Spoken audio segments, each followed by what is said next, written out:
नमस्तुभ्यम नमस्तुभ्यम नमाम्यहम मम सहोदर हे आर्य राष्ट्र के रहने वाले मेरे हम उम्र भाइयों, आप सभी को मेरा नमस्कार है। स्वागत है आप सभी का अपने पसंदीदा प्रोग्राम नाड़ी वैद्य का क्लब के अंदर। आज हम बात करते हैं पैरों में झनझनाहट होना या गद्दे से पर बैठ जाना, या कई बार कहते सुबह सुबह चला नहीं जाता, या कई बार शिकायत होती है कि सुबह सुबह एडी में या पैरों में बहुत ज़्यादा दर्द होना। कुछ समय चलने के पश्चात आप ठीक चल पाते हैं। कहीं आप किडनी के रोगी तो नहीं बनते जा रहे? हाँ, आपने ठीक सुना, क्योंकि ये लक्षण कहीं न कहीं आपकी किडनी की तरफ बढ़ती हुई गर्मी का संकेत कर रहा है। क्योंकि जब एसिड आपकी एडी के अंदर आ जाता है तो एडी में दर्द हो जाता है, तलवों में जलन हो जाती है और नसों में झनझनाहट पैदा होती है। जिस तरह से गाड़ी का एक रेडिएटर होता है, उस रेडिएटर की नाली अगर चौंक हो जाती है तो गाड़ी गर्मा जाती है। उसी तरह से जब आपके शरीर की नसें ब्लॉक हो जाती हैं तो शरीर रूपी गाड़ी में गर्मी बढ़ जाती है, और वो बढ़ी हुई गर्मी जहाँ चली जाए, अगर आपकी किडनी में चली गई तो यूरिक एसिड, यूरिया और क्रिएटिनिन बढ़ जाएगा। हाँ, यही तो लक्षण है आपके किडनी के डैमेज होने के या किडनी फेल्यूर के, जो हम कहते हैं कि अचानक पता नहीं क्या हुआ, सूजन आ गई, खून कम हो गया, हम डॉक्टर के पास गए, डॉक्टर ने कहा जी क्रिएटिनिन बढ़ गया। क्योंकि हमें ध्यान नहीं दिया।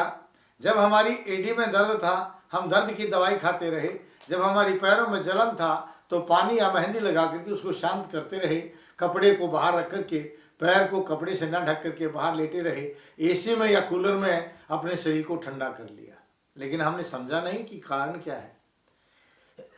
क्योंकि हमने इस बात पर ध्यान ही नहीं दिया कि हमारी ये बीमारी कहीं ना कहीं शरीर में बढ़ती हुई गर्मी का रूप तो नहीं है। आपकी बढ़ी हुई गर्मी ही जब आपकी किडनी की तरफ जाती है तो किडनी फेल्योर हो जाती है। डायलिसिस पर आप चले जाते हैं और डॉक्टर के पास इसका कोई इलाज नहीं है। डायलिसिस करते हैं, कुछ समय पश्चात आपकी किडनी को बदलना पड़ जाता है, और फिर एक किडनी बदलते हैं, दूसरी बदलते हैं, अचानक किडनी काम करना बंद कर देती, किडनी फेल्योर हो जाती है, यानी राम नाम सत्य हो जाता है। अगर हमने पहले ही अपने शरीर में एडी में होने वाले दर्द को या पैरों की जलन को या नसों में जो झनझनाहट हो रही थी उसके होते ही अपने आप को तैयार कर लिया होता, यानी भोजन के बीच में पानी पी लिया होता।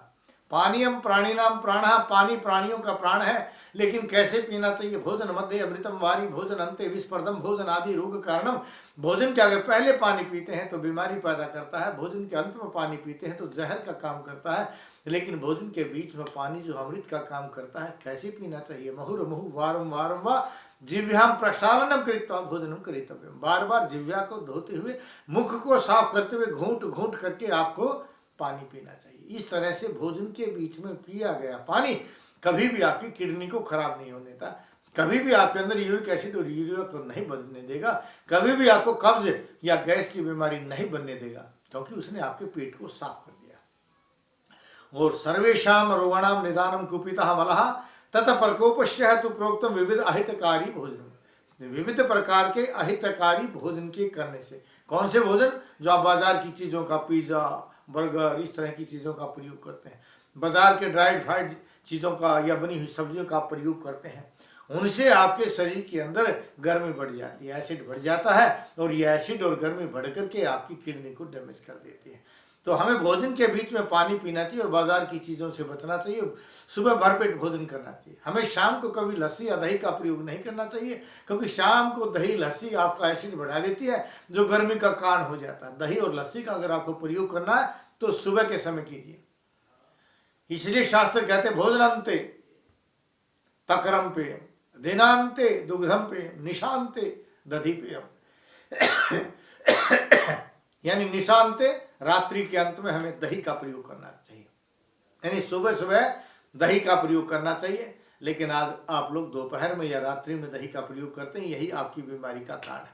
आप चाय का प्रयोग करते हैं, चाय का प्रयोग बंद कर दीजिए। सुबह गर्म पानी, फल, फ्रूट, जूस, ये सभी आपको एसिड बढ़ाते हैं। इस एसिड को बढ़ाना बंद कर दीजिए। आपको किडनी का रोग हो ही नहीं सकता है, क्योंकि किडनी को ठीक करने के लिए शरीर में गर्मी को कंट्रोल करना होगा। गर्मी को कंट्रोल करने के लिए पेट को ठीक रखना होगा, और पेट को ठीक करने के लिए सुबह सुबह भरपेट भोजन और भोजन के बीच में पानी और भोजन में घी का प्रयोग करना होगा। सनेन मधुरम आहारम अमृत तुल्यम वर्तते। जिस भोजन में घी होता है, मीठा होता है, उसको अमृत कहा गया है।